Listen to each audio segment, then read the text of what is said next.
gaano po ginagamit ang pondo ng pamahalaan, lalo na po ang pondo mula sa Kongreso ng mga taga-CPP, NPA, NDF upang punduhan ang panununog, pagpatay, pang-ambush, pagre-recruit sa mga kabataan, panununog ng mga heavy equipment upang hindi matuloy ang mga proyekto sa mga liblib na lugar at ang tuloy-tuloy na pagpatay sa mga sundalo at pulis at mga katutubong pamayanan. Take it away, Miss Ina, dyan sa ating panimulang talakayan ni Ma'am Lorraine, kung paano po ginamit ang mga pork barrel na sabi nila wala daw silang pork barrel, itong CPP, NPA, NDF, Kamatayan Party List. Okay, thank you ka Eric, Ma'am Lorraine. Mga kababayan, ito, unang bahagi ng ating talakayan. Sentrohan natin, usaping pondo kasi kamakailan nagrabe itong Kamatayan Block sa Kongreso, tahol ng tahol.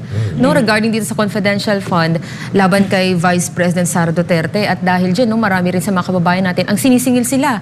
Paano nyo ginagastos ang pera ng ating pamahalaan na proud sila nagsasabi na meron daw silang resibo kung paano.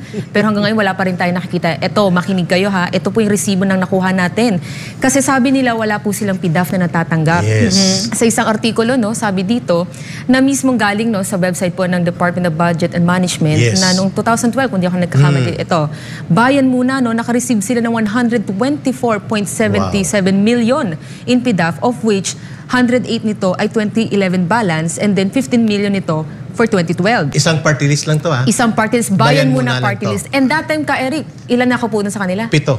7. Mayroon sa Anak Pawis 2, 2 din sa Gabriela, 3 sa Bayan muna. Grabe, isang party list pa lang to. Wala pa yata dyan ang kabataan, ma'am. Wala pa. Kasi, Tapos sabi dito, sa pondong ito, 108 million ito ay kay Colmenares. isang tao pa lang, party 3 list sila. nun. Oo. At ang 55 million dito ay sa kanyang colleague na si Teddy Casino. Teddy Casino. Grabe. Tapos sabi pa dito, Colmenares said that itong 108 million must have included the extra 10 million. So, meaning inadmit niya. Inadmit niya. And then this year, no, at 2012, the DBM has made available a total of 95.72 million to bayan muna. Of that amount, 83.3 million is continuing appropriation, while 10.37 million is part of bayan muna's PDAF for this year, for 2012. So, PDAP talaga sila. So meron talaga mali. No? Bakit nila sinasabing wala silang PDAF kaya? Kasi nagmamalinis, Ma'am Lorraine. You know what this, kung anong tawag dyan sa pera na yan, blood money yan. Blood money yan kasi ang ginamit ng ito. Sigurado kami dyan, sila Colmenares, Teddy Casino, lahat ng naging Kamatayan Block na representatives, yung pera na yan, pera ng bayan yan, ginamit yan para sirain ang mga anak natin, para i-recruit at kung bakit hindi natin maibilang kung ilan ang namatay sila na NPA. Yan ang yung blood money na yan ang ginamit ng CPP, NPA, NDF party list na ngayon ang nandyan ay si Franz Castro, Arlene Brosas, Raul Manuel. Pag biro mo, we're talking about millions and even billions of pesos here na ginamit para sirain ang ating bansa at pera natin yan. Sinira nila yung mga anak natin. Correct. And these are itong mga minensyon ni Ina na yan, unliquidated yan. Ibig sabihin, hindi nila kailangan mag-explain sa atin kung saan nila iginastos yon. Pero hindi natin kailangan ng explanation kasi alam natin kung saan nila ginamit ito. Yes, ma'am. Yeah. Miss Ina, klaruhin natin. Una, they are denying na may PDAP sila, ma'am. PDAP is pork barrel. Dineclare yan ng Supreme Court na illegal. And it's now called extraordinary funds. Fund ang patawag nila. Iniba-iba lang yung pangalan. Yeah. Same purpose. Panloloko sa Pilipino. At pinalaki pa. At para hindi halata, ginagamit nila monthly ang disbursement cash. Ang sakit, ano? Oo, monthly. Ang sakit. Yeah. So, unahin natin, Miss Ina, kung during that time, 7 sila, ang nabuking lang na PDAP na kinuha nila ay mga 124 million pesos, pinagatian ng dalawa. Si Teddy Casino at si Nery Colmenares. So, kasama pa nila that time, I think may isa pa silang kongresista na nakaupo. During that time, ma'am, 3 sila, 2 sa Gabriela, 2 din sa Anak Pawis. So, 7 in all. 7 sila in all. So, klaro mga kapatid, na ang pundo na ito na PDAP or pork barrel at ngayon ay tinatawag na kategorya ng extraordinary and miscellaneous expenses. Ngayon, malinaw na ito ang kanilang hinahabol kung bakit sila pumapasok sa Kongreso through party list. Number 1, ito po yung pondo na ginagamit sa pangbili ng bala, armas, bomba upang patayin ang mga sundalo at pulis ng ating bansa. Na pinagtatanggol ni Colmenares at ni Teddy Casino ang NPA versus yung ating mga sundalo at pulis. Sila ang nangaharas. Ay, si Sarati pala, ma'am, kasama yata nila dyan. So si Sarati pa, 3 sila. Ibig pong sabihin, mga kababayan, there is a very clear conspiracy now on the part of the CPP, NPA, and para linlangin ang mamamayan. Imagine, ginamit yan, inadmit niya, sabi niya kasama dyan ang 10 million na continuing fund. Whatever it is na Ricolmenares, magpaliwanag ka ngayon sapagkat isang taon lang ang nahuli sa inyo or 2 taon lang ito. 2011 and 2012. Nandyan po sila sa Kongreso, mga kababayan, Ma'am Lorraine, Miss Ina, since 2012. Since 2001. So 2023 na ngayon. This is already 22 years na nandyan po sila sa loob ng Kongreso. So ano pong na-prove? According to the website of the Department of Budget and Management, kumukobra po, mga kobrador ng pork barrel, mga kobrador ng mga pondo na ginagamit para sirain ng gobyerno, pero mula sa gobyerno itong mga taga-bayan muna, led by Colmenares and Teddy Casino during the time na nandyan sila. Hindi po nagsisinungaling ang mga datos na ito. Facts don't lie. Number 2, Miss Ina.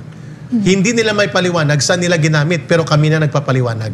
Based on our experience and direct personal knowledge, dyan po kinukuha ang mga pondo para sa allowances ng mga kadre at full-timers ng CPP, NPA, NDF na palalabasin lamang nila na consultant, palalabasin nila na staff, at kung ano-ano pa mga pangdudoktor at pandaraya sa report nila. Number 3 na na-establish natin. So kung sila ay 7 that time and they were able to get 124 million sa isang taon lang, Miss Ina. So you can imagine that's around mga 600 million to 700 million ang pondo noong 2011 and 2012 overlapping ang napunta sa CPP, NPA, NDF. Therefore, Speaker Martin Romualdez and the government, President Bongbong Marcos Jr., I think it is your obligation to the people to lead an investigation and put a stop to this kind of travesty, panglalapastangan at pang-aabuso sa pundo ng bayan right before our very eyes inside Congress na tinotolerate natin. Imagine, from 2001 to 2023, the estimated amount, ma'am, has already ballooned. Itong abuso sa pundo, hindi po to sweldo nila. Ha? Ito po yung mga access to extraordinary miscellaneous funds na dati tinatawag na PIDAP or pork barrel at binago lang ang pangalan at estilo ng pagmumudmud. Around 10 to 12 billion pesos po ng pondo ng mamamayang Pilipino ang winawaldas at tinaabuso ng CPP, NPA, NDF gamit ng gobyerno, gamit ng Kongreso para patayin ang mga elemento ng ating bansa na nagtatanggol ng ating bayan, ang mga sundalo at pulis at mga katutubo. First question, Eric. Yung sinabi mong 10 to 12 billion, is that from 2001?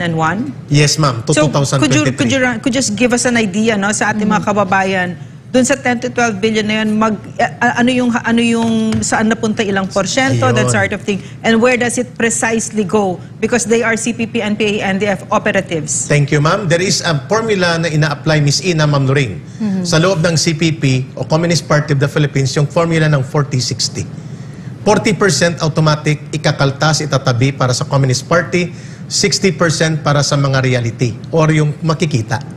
So, ang No, but these are extraordinary funds, Eric. Di ba? Pork siya. So, wala siyang kailangan mabigay na realidad. Correct. Walang project na kailangan ipapakita kunyari sa Pilipino na may ginagawa sila. May correct? Pag extraordinary funds. Pag extraordinary funds, ma'am, hindi nila obligado. Total bulsa. Bulsa yun. Yeah. At ang hatian dyan, ma'am, ang maiiwan sa mga kongresista nila, 20%. So, if these are extraordinary fund in pork barrel, we anticipate na we assume based on the data and pattern, on the rule of thumb, Ma'am Lorraine, mga humigit kumulang ay mga nasa 8 billion ang napunta sa Communist Party of the Philippines. Wow. Yung 2 billion ay nasa kamay ng mga kongresista kung kaya ang gagara ng kotse, big bike, motor, For their personal, personal. Kaya pala ang ganda ni Franz. Yes, kaya niya magpa-diamond pill. Oh, kaya pala. Oo. Kaya pala. Oo, Kaya pero pala. yun ay mga Kaya gandang pala si Raul peke. Manuel nagka-hormone shots. Yes. Nagkaka-boobs na siya. No? Tsaka, Kaya pala. nagkakaroon siya ng ng mga Meron palang glutathione sariling shots. Yeah. Grabe. Yung glutathione shots. But I thought, Eric, this is a communist party. I thought that walang sariling hawak na pera ito mga ito. Dapat para sa kolektiba. That is only for slogan. Yeah, di ba lagi nilang sinasabi ng mga progresibong Ito grupo yung sila. pang-Europe nung anak ni Zarate. Ni Zarate. Ito yung pang-Lasal Green Hills ng anak ni Teddy Casino. At ito yung mga pang-hotel nila Nato Reyes. Pero pwedeng bigyan kami ng idea. Kasi di ba, nung nasa kilisan ko pa, pag may natatanggap kayong pera, pag dinidivide-divide nyo, ano sinasabi nyo sa mga miyembro nyo na nangihingi din, no? Ng mga allowance sila? Siyempre, mga nangangailangan din yun ng tulong. Correct. Paano yun? Paano nila sinasabi yung minatanggap tayong pera, baka magkakaroon din tayo dito ng allowance? Paano ba yung paano nyo sinasabi sa mga miyembro nyo? Tinatago yun, Miss Ina. Tinatago? Only the higher organ and the top leaders of the cadre. Like Tede Casino, sila Nato Reyes, sina Franz Castro na nasa top leadership ng party list, ang nakakaalam kung magkano ang pera. So, There was a time, ma'am, na pinabalik sa kanila at pinasentro sa Communist Party yung tagli 5 milyon na ibinigay ng isang telecommunication, lobby money. Kasi kumanta si late Crispin Beltran na may 5 million siyang ibinalik kay Speaker De Venecia. Si De Venecia pa noon. Sabi ng taga-Communist Party, may 5 million si Cabil na ibinalik, sanang sa inyo. Tapos, kinumpis ka ng Communist Party. pero naalala ko nung Senate hearing on ito recruitment of our children, yung kasama ko yung Hands Off Our Children noon.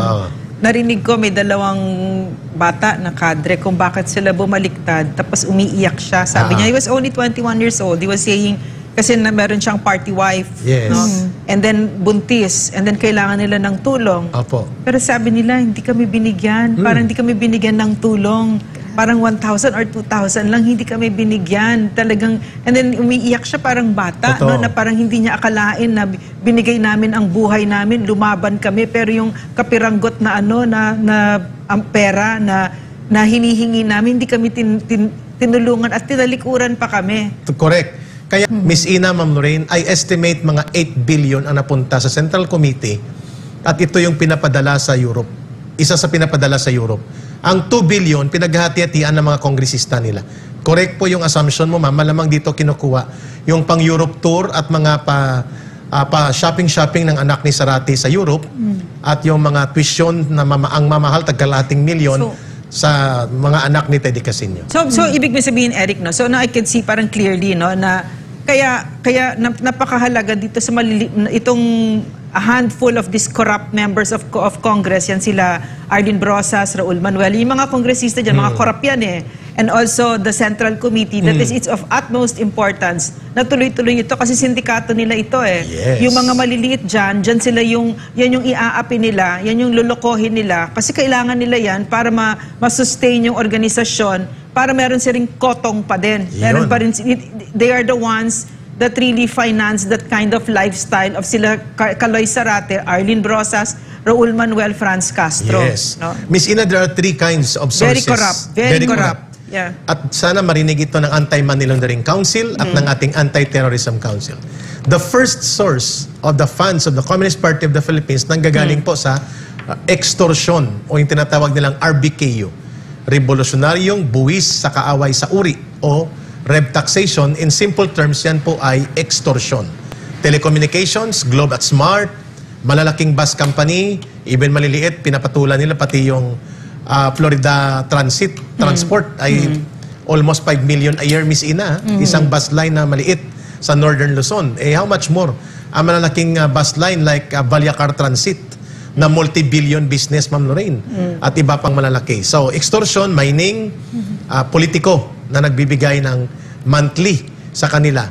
So, these accounts dati nang andun pa ko sa Communist Party of the Philippines, New People's Army Operations Command National Unit, sa extortion, ma'am, kayang mag-generate ng 500 million to 700 million depende sa pagkakataon. Isang taon na yon. Ang kalahati niya nanggagaling sa Mindanao noong napakalaking NPA. That's per source.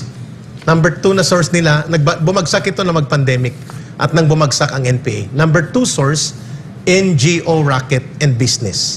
Ibon, Rural Missionaries of the Philippines, CERNET, Citizens Disaster Response Center, donation sa Yolanda Typhoon. Ito yung pangalawang source, mga 200 to 300 million a year galing sa Europe, sa Amerika, at mga contribution ng mga Filipino communities and expatriates abroad, including sa US. Ang number 3, ito po yung tinatalakay namin ngayong araw, yung pondo sa loob ng gobyerno.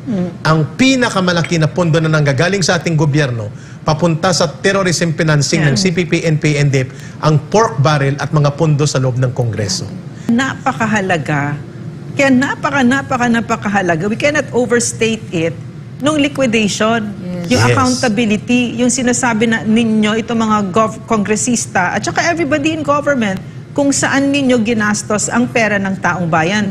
Sure, no, everybody, syempre yung CPP, kasama sila dyan, party list, napakahalaga kasi nakita natin ngayon talagang ginagamit nila para sirain ang bayan, no? Ammunition, etc., no? And corruption, of course. Pero ito yung kung bakit kailangan. Ito yung, kasi iba, sabi mo kasi Eric last week, di ba, yung ibang kongresista sa kabaong, whatever ginagamit, di ba? Sa mga But eleksyon.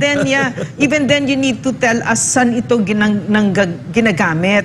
Kasi pala, ito na pala yung ginagamit sa atin ito nila Franz Castro, Arlene Brosas, Raul Manuel, Nery Colmenares, Teddy Casino, all these decades that they've been there in Congress. Billions of Filipino or of taxpayers' money, dyan pala napupunta. Ito yung kung bakit.